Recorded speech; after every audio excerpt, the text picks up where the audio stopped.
In the last video, I talked about a literal round in Solforge Fusion. These videos are not designed to be overarching guides or full rules explanation. It's to get you into the mind of how Solforge works. Now, let's get into the main topic of the day. Quote unquote deck building. Let's first off say, traditional deck building is not what you are going to be doing.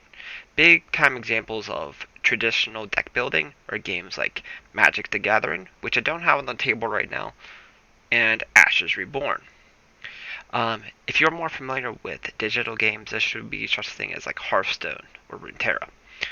This system will actually be very close to a game called Keyforge, which I do have on the table as well, and I'm going to be talking a little bit about it.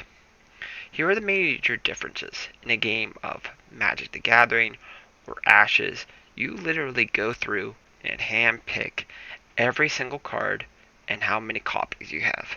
For instance, like this is a deck of Ashes I have, and I have 3 of these Chant of Revenge cards. But there's tons of other cards, a Ritualist, Discovery, Rising Hordes, stuff like that. You might have no idea on how to play Ashes, but you can see how the parts are, and that is a more traditional way of deck building.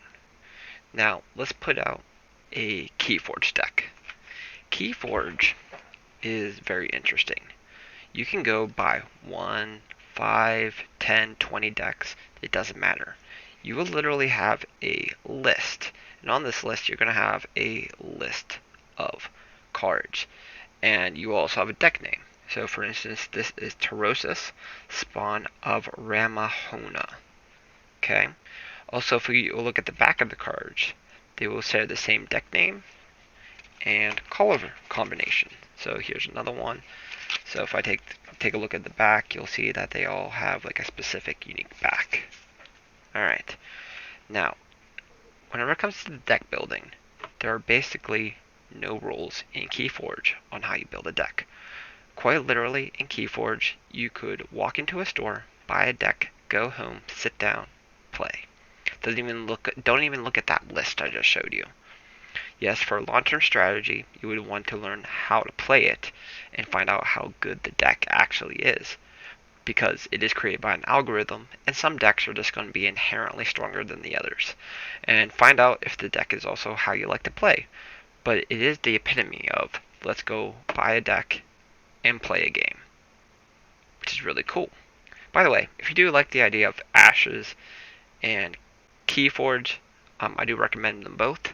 But I just wanted to use them as examples today, in case you're if you're more familiar with like Keyforge and traditional deck building. So let's go ahead. I want to move these out of the window. Now, let's talk about Solforge Fusion. Solforge is somewhere in the middle, but a lot closer to Keyforge versus Ashes. And you will get a pack of cards just like this. Here, let's go ahead and open it. This is a brand new pack. Now, when you buy one of these, they're going to be part of a booster box, okay?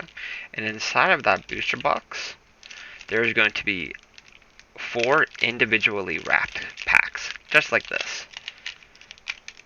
But I only have one that's not open today, so I'm just going to show you one of these. But literally in a box, you would have exactly 4 of these, one for each faction.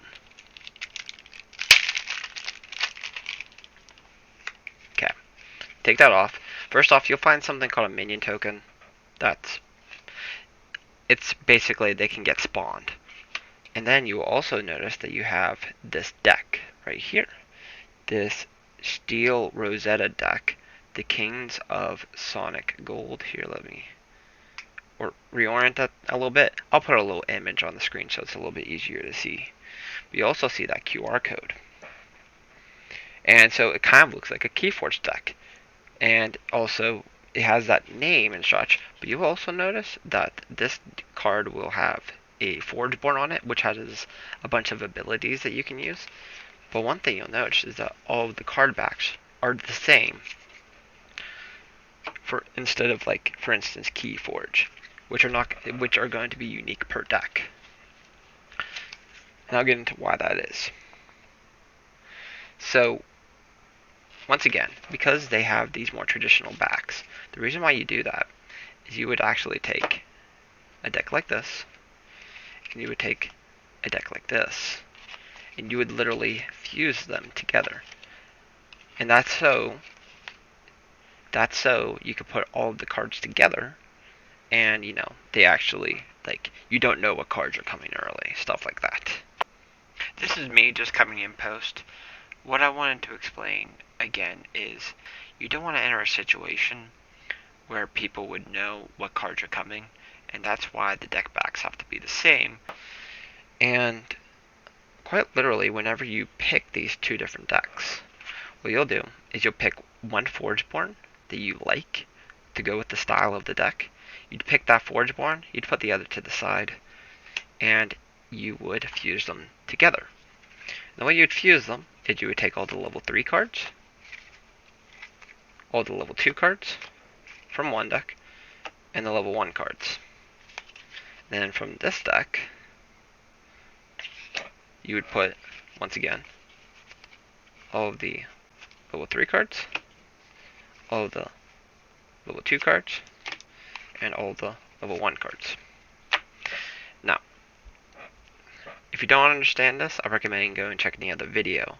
But when you play level 1 cards, the level 2 cards will actually go into your discard pile. And when you play level 2 cards, you put the level 3 cards into the discard pile. And that means that as you play cards, they're going to get more and more powerful.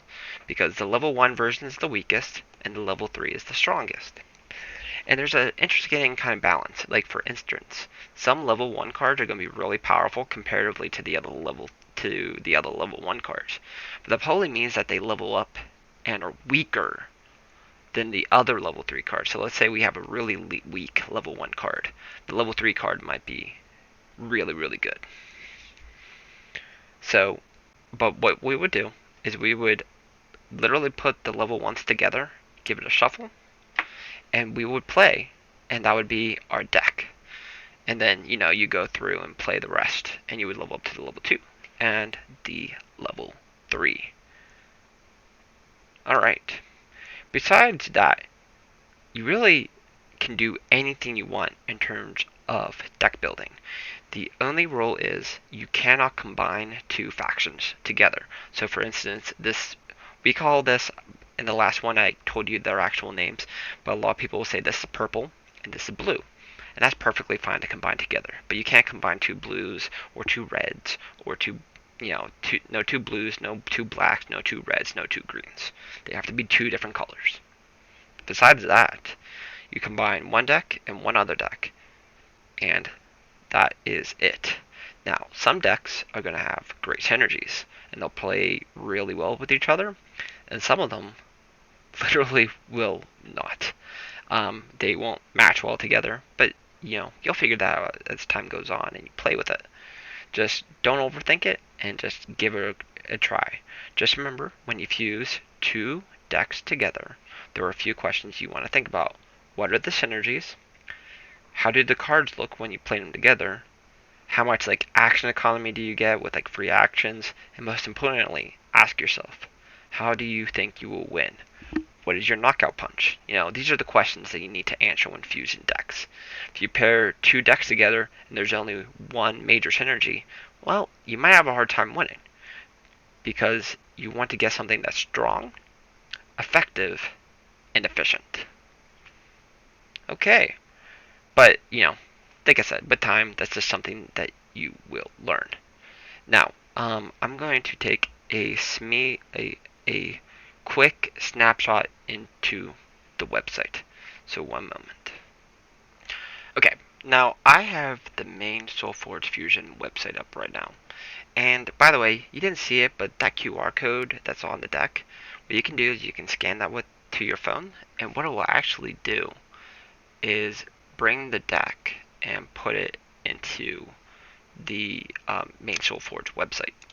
I'm currently logged in, and I'm going to bring up my decks, And one thing, so today I put this deck in, the Kings of Sonic Gold. I'll click on it.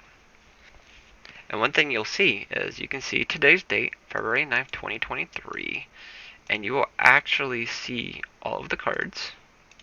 You can go through, you can see the level 1, 2, and 3 version, and you could actually go through. And you can also take a quick look at the stats, see how many creatures are in it, how many spells are in it, how many robots there are, Metamind scientists, scientists, warriors, zombies, zombie robots, right? So if I go and I click zombie robots, let's see, right, is this it? Let's take a look for the zombie robot. There it is. Repurposed Techno Hulk. And you can see, its particular stats. What you can do is you can actually go through this and check out all of your cards. And you can even you'll even fuse decks together. And what's cool is you can actually take this, and there is a complete tabletop simulator TTS mod that's officially supported by a guy named Shadow for who works on Solforge Fusion, and he actually has a completely supported TTS mod, so you can go and play this on Tabletop Simulator with your decks. So you can also do digital gaming as well, and that's actually what you saw in my first video for Solforge Fusion, was me using the TTS mod. Anyway, this was just a brief synopsis into deck building. Once again, if you have any questions, feel free to put it down in the diddly-doos, and I will get back to you as soon as I can.